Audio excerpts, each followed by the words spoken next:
Il y a un changement dans leur façon de parler même, dans leur façon de penser.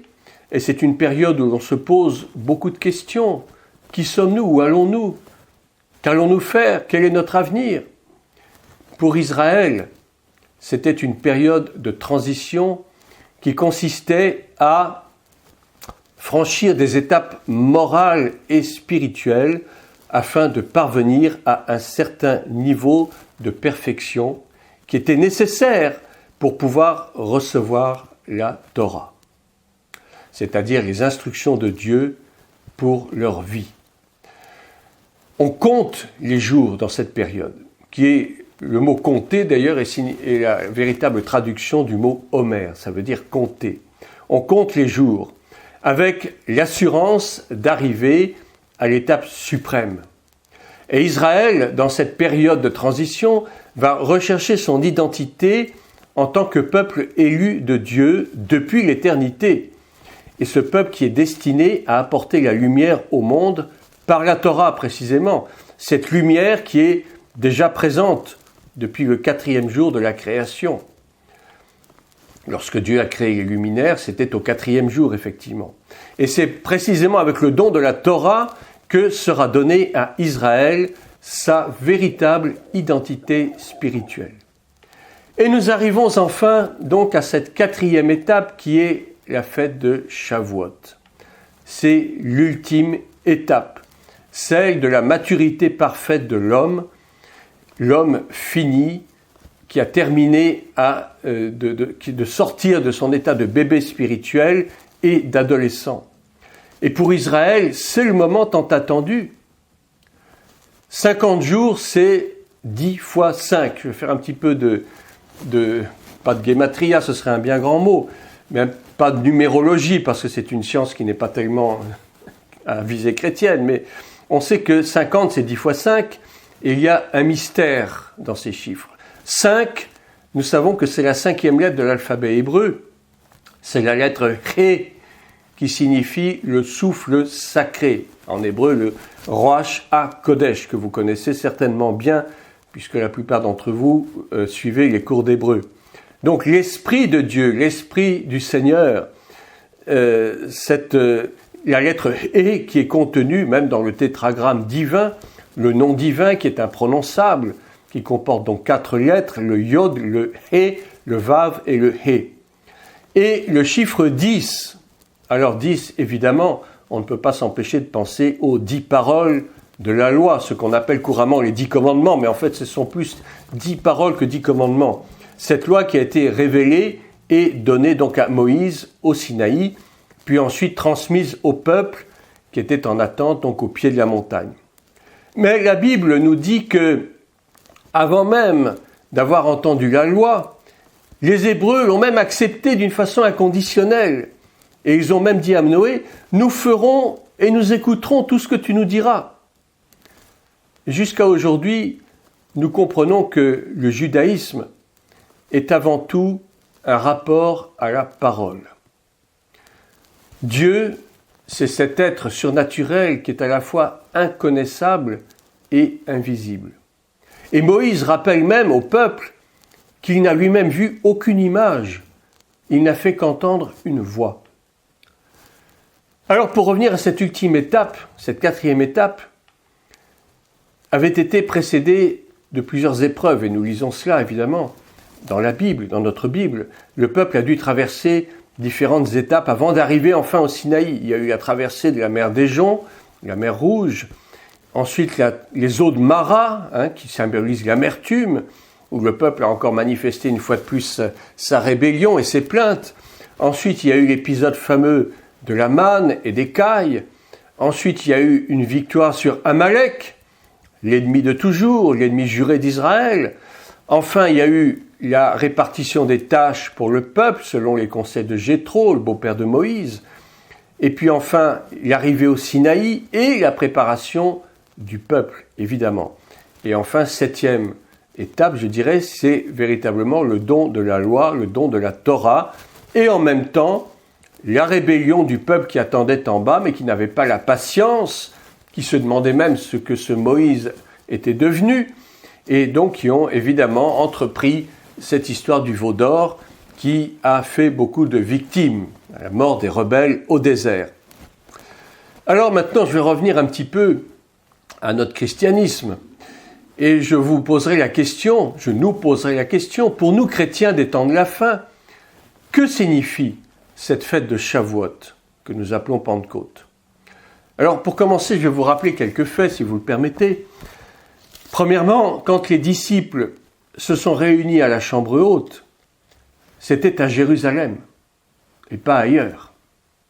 Le Seigneur leur avait ordonné de rester précisément à Jérusalem. C'était un ordre divin. Alors pourquoi cela? Eh bien tout simplement parce que Jérusalem finalement est le centre du monde, le cœur du monde. C'est la ville du grand roi. Et c'est là que le Messie devra régner et gouverner les nations pendant le millénium. Deuxième remarque. Les disciples, évidemment, à cette époque, n'avaient pas les écrits de la Nouvelle Alliance. Le Nouveau Testament n'avait pas été écrit, bien entendu. Ils ne connaissaient que la Torah et les autres écrits, c'est-à-dire le Tanakh. Donc, tout part de là. Tout part de la Bible hébraïque, tout part du Tanakh, tout part de la Torah. Et il fallait cependant que quelque chose de divin, de puissant, vienne du ciel pour que cette loi devienne universelle pour chaque peuple, pour chaque nation, pour chaque croyant. Pour que cette loi prenne littéralement chair en chacun et devienne partie intégrante de la vie de chacun, pour qu'elle ne soit plus seulement une lettre, mais qu'elle devienne littéralement la puissance de Dieu par Jésus-Christ révélé au monde. C'est le sens même, le sens profond, la signification réelle de cette fête de Pentecôte. Dans la Bible, vous savez très bien, il y a toujours un côté terrestre et un côté céleste. Lorsque les fêtes de l'Éternel ont toujours comporté un côté terrestre, on a les semailles, les récoltes, et un côté céleste, la maturité spirituelle, la révélation messianique. Au jour de Pentecôte, de Shavuot si vous voulez maintenant, eh bien c'est le Saint-Esprit de Dieu, le Ruach HaKodesh, qui est descendu tel des flammes de feu, c'est ce que nous dit le récit d'Acte 2, non pas directement sur les disciples, je dirais en tant qu'être de chair, mais l'Esprit, la puissance de Dieu est descendue sur la Torah, qui était désormais imprimée en eux. La loi qui est inscrite dans les cœurs maintenant et qui révèle la présence du Messie et sa puissance créatrice. La manifestation du parler en langue, comme il nous est raconté dans le récit, puisqu'ils se sont mis à parler dans des langues étrangères, dans des langues que des pèlerins venus à Jérusalem ont chacun entendu dans leur propre langue. C'était quelque chose de quasiment, oui, effectivement, miraculeux, surnaturel. Cette manifestation du parler en langue, en fait, qui est presque un aspect secondaire de cette effusion du Saint-Esprit, mais qui a tout de même son importance, évidemment. Le texte va nous éclairer d'ailleurs sur ce point dans les versets 4 à 12 du chapitre 2, que je vais vous lire maintenant. Donc, acte 2, chapitre 4, verset 4, « Ils furent tous remplis du Saint-Esprit et se mirent à parler en d'autres langues selon que l'Esprit leur donnait de s'exprimer. Or, il y avait en séjour à Jérusalem des Juifs, hommes pieux de toutes les nations qui sont sous le ciel. Au bruit qui eut lieu, la multitude accourut et elle fut confondue, parce que chacun les entendait parler dans sa propre langue. Ils étaient tous dans l'étonnement et la surprise, et ils se disaient les uns aux autres, « Voici, ces gens qui parlent ne sont-ils pas tous Galiléens? Et comment les entendons-nous dans notre propre langue à chacun, dans notre langue maternelle? Parthes, Mèdes, Élamites, ceux qui habitent la Mésopotamie, la Judée, la Cappadoce, le Pont, l'Asie, la Phrygie, la Pamphylie, l'Égypte, le territoire de la Libye, voisine de Cyrène, et ceux qui sont venus de Rome, juifs et prosélytes, crétois et arabes, comment les entendons-nous parler dans nos langues des merveilles de Dieu? Ils étaient tous dans l'étonnement, et ne sachant que penser, ils se disaient les uns aux autres, que veut dire ceci ? Vous voyez, ils ont été tous remplis du Saint-Esprit, se mirent à parler dans d'autres langues, et tous ces étrangers qui étaient venus du dehors, en pèlerinage précisément, puisque Shavuot est une fête de pèlerinage, ils étaient venus donc à Jérusalem, ils les entendaient chacun parler dans leur propre langue, c'était quelque chose d'incroyable. Et je dirais, on peut comprendre quelque part ce fait extraordinaire, miraculeux, comme étant en quelque sorte, je dirais, une rupture avec l'esprit de Babel. Vous vous souvenez que l'histoire de Babel nous dit que ils avaient tous un même langage, ils avaient tous les mêmes mots, ils se comprenaient tous, forcément ils avaient tous le même langage, mais que l'Éternel, voyant leur arrogance, voyant leur orgueil de vouloir se faire aussi grand que lui, et même plus peut-être, eh bien avait décidé de confondre leur langage et de les disperser sur toute la face de la terre. Donc le parler en langue, c'est bien, c'est important, c'est un don spirituel, c'est un des dons spirituels. Mais en fait, ce n'est pas cela qui véritablement va changer nos vies et ne va pas non plus changer la face du monde. Ce qui change vraiment nos vies, ce que le grec appelle métanoïa, c'est-à-dire retournement complet, changement de mentalité, ce qui va nous permettre d'annoncer au monde la bonne nouvelle du salut, eh bien, c'est plutôt d'être rempli, d'être revêtu de la puissance de Dieu, comme Jésus. Lorsque Jésus est sorti des 40 jours au désert, afin de pouvoir faire les œuvres que le Père lui avait demandé de faire, et qu'il nous demande aussi aujourd'hui de faire en tant que chrétiens et chrétiennes, nés de nouveau, eh bien c'est cela, c'est d'être à la fois remplis, nous sommes remplis du Saint-Esprit, mais nous devons être bien plus que ça, revêtus de la puissance de Dieu, revêtus de l'onction, afin de pouvoir faire les œuvres du Père. Être seulement rempli ne suffit pas pour un ministère. Il faut aussi être revêtu, c'est-à-dire être couvert, littéralement, du manteau de l'onction. Ce manteau que Élisée a réclamé à Élie lors de son enlèvement. Ce manteau qui lui a permis de faire bien plus de miracles que son père Élie, puisqu'on dit qu'il en a fait à peu près 2 fois plus, puisqu'il avait reçu une double portion. La Pentecôte, chers amis, pour terminer un petit peu ce petit discours, eh bien, c'est d'être entièrement consacré à Christ et d'être entièrement dirigé par le Saint-Esprit. Je crois que, évidemment, nous avons compris que le jour de la Pentecôte, les disciples étaient réunis, ils ont reçu cette puissance de Dieu qui venait du ciel directement et que Jésus lui-même avait promis. Mais à une certaine condition, il fallait d'abord qu'ils passent, on a dit, ils ont passé environ 10 jours dans la chambre haute. Et lorsqu'on sait que Jésus s'est présenté pendant 40 jours après sa résurrection et que les disciples ont passé ensuite 10 jours, nous arrivons effectivement au chiffre 50, qui est donc cette grande période de préparation qui a conduit jusqu'à la fête de Shavuot, qui pour les rabbins, pour la tradition rabbinique, est donc la fête du ton de la Torah, et qui pour nous est la fête d'une nouvelle alliance que le Seigneur fait avec nous en ce jour, pour que nous soyons des chrétiens et des chrétiennes véritablement revêtus de la puissance de Dieu. Le parler en langue, je vous l'ai dit, c'est bien, c'est un don spirituel, mais ça ne suffit pas, ce n'est pas ça qui nous changera. On peut parler en langue pendant des heures et des heures, mais si notre cœur n'est pas rempli véritablement de la puissance de Dieu, si toute notre vie n'est pas entièrement changée par la puissance du Saint-Esprit, alors nous serons inefficaces pour l'œuvre de Dieu. Pour terminer, je vous dirais, et vous le savez, nous nous rendons compte que nous vivons dans un monde terriblement bouleversé, un monde qui est complètement chamboulé. Les valeurs morales n'existent plus, elles sont complètement inversées. Le mensonge, la corruption, la méchanceté ont déferlé sur le monde, puisque Satan lui-même est le prince de ce monde et qu'il est en train de tout faire, même pour séduire les élus que nous sommes. Mais nous devons résister à cela. Mais nous ne pourrons résister que si nous sommes véritablement, j'allais dire, remplis et revêtus de la Pentecôte. Cette Pentecôte 2021, je le disais en préambule, c'est une Pentecôte très particulière. Je ne vous dis pas que c'est peut-être la dernière Pentecôte que nous allons vivre sur cette terre. Je ne voudrais pas prophétiser de telles choses et je n'en sais rien moi-même. Mais nous sommes en tout cas dans peut-être les dernières années où nous allons vivre Shavuot.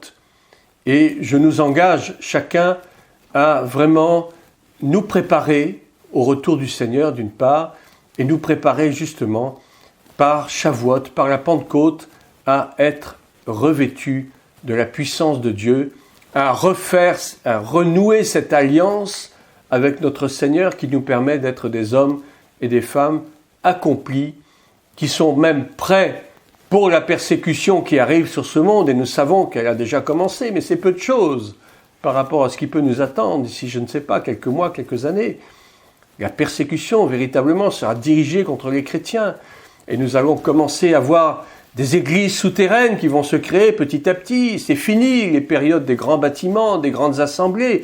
Tout cela est terminé maintenant. Nous arrivons au terme des églises humaines. Et maintenant, nous allons entrer dans une ère nouvelle, d'une ère où il va falloir peut-être être très intelligent, être très avisé.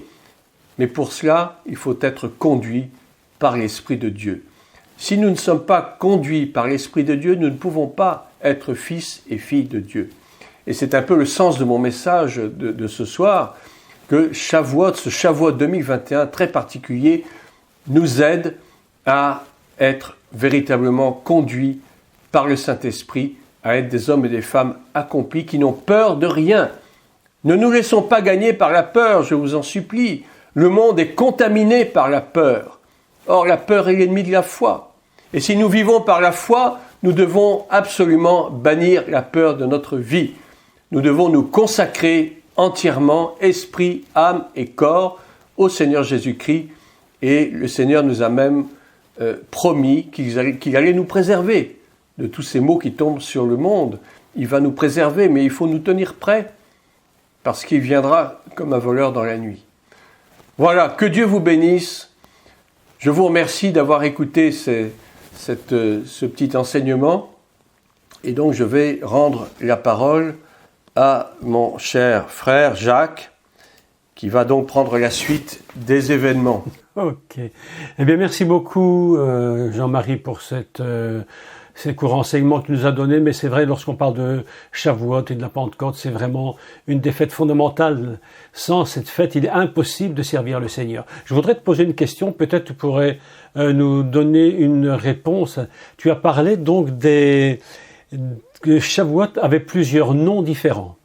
Tu as parlé de la fête donc des semaines, ça tu nous l'as expliqué, des prémices, ça c'est encore autre chose évidemment, mais tu nous as aussi parlé de la fête des moissons. Pourquoi, selon toi, est-ce que Shavuot a pour nom la fête des moissons? Est-ce que ça ne nous ramène pas à une pensée particulière? Effectivement, ce que tu dis est très juste. Fête des moissons, pourquoi? Qu'est-ce que c'est qu'une moisson? Une moisson, c'est une récolte. J'allais dire, pour qu'il y ait moisson, il faut déjà qu'il y ait eu semaille. Il faut qu'il y ait eu semence. Or, je crois que le chrétien, c'est celui qui doit semer. Or, la semence, c'est quoi? C'est la parole de Dieu. Or, Jésus nous parle très bien de cette histoire des 4 terrains, je ne me rappelle plus exactement de la référence, vous le savez peut-être très bien, où il parle justement du semeur qui est sorti pour semer. Il est sorti pour semer, et les graines sont tombées tantôt dans un bon terrain, fertile, mais aussi dans un terrain parsemé de ronces, d'épines, de cailloux, etc. Tout ça, ça représente en fait l'état de nos cœurs, l'état de la façon dont nous recevons la semence.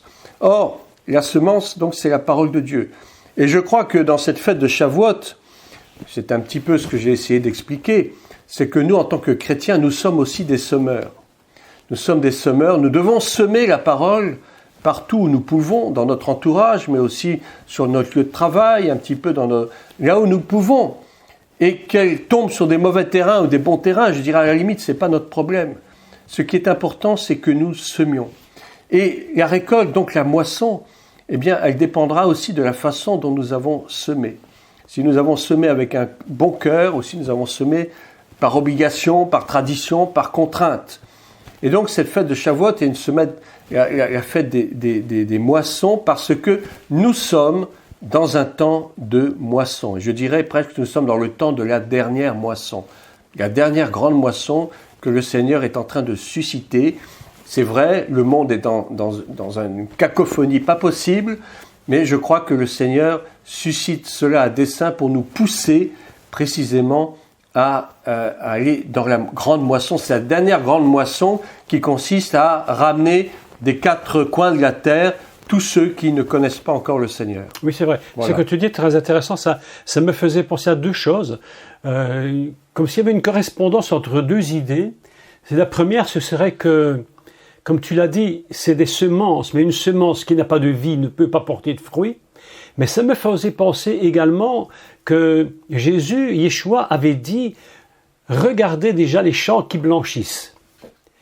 Et ce qui est tout à fait surprenant, c'est qu'en réalité, lorsqu'on regarde le jour de Shavuot à Jérusalem, la première chose qui est arrivée, et qui est quand même le but fondamental de Shavuot, je parlerai de ça un peu tout à l'heure, c'est que 3000 se sont donnés en une fois.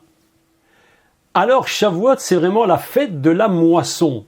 3000 en une fois, mes amis, je trouve que ce serait extraordinaire si après un discours comme celui de Pierre, qui paraît d'ailleurs extrêmement simple à écouter, mais il y a 3000 personnes qui ont été récoltées, c'est comme s'il avait récolté 3000, épis en Israël, épis de blé en Israël, extraordinaire. Et je pense que la fête de Shavuot me fait penser à cette parole. Regardez les champs qui déjà blanchissent. Et l'impression que ça me donne, je ne sais pas si vous qui êtes avec nous ici, vous avez la même idée, mais on a l'impression que Yeshua, lorsqu'il est en train de dire aux disciples, regardez les champs qui déjà blanchissent, il est en train de préparer cette fête. Il prépare la fête dans la tête et dans le cœur de tous ceux qui sont là. Et ces disciples, à la limite, ils ne comprennent pas grand-chose comme d'habitude. Hein. Ils sont extraordinaires, mais en même temps très compliqués. Ces pauvres disciples-là, ils sont très compliqués. Et je crois qu'ils ne comprennent pas. Et ils pensaient que Yeshua leur parlait qu'il avait faim. Et Jésus dit, non, ma nourriture est de faire la volonté de mon Père. Et la volonté de mon Père, elle s'accomplit, mais d'une façon magistrale, le jour de Shavuot à Jérusalem. 3000 âmes en une fois.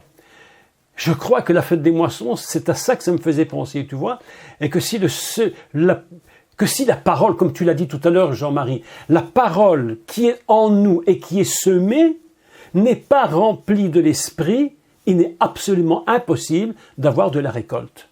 C'est pourquoi je crois que les deux idées me faisaient tilt. Au moment où tu parlais, j'écoutais, et je me dis, tiens, c'est intéressant de voir le rapport qu'il y a entre les deux idées. La première, une semence qui est semée, qui n'a pas de vie, ne porte rien. Et deuxièmement, si elle porte de la vie, comme c'est le jour de Shavuot, automatiquement, il y a une moisson. Alors, je trouvais ça très intéressant. Ça me faisait penser à ça lorsque tu parlais. Et je ne sais pas si tu peux nous dire encore autre chose.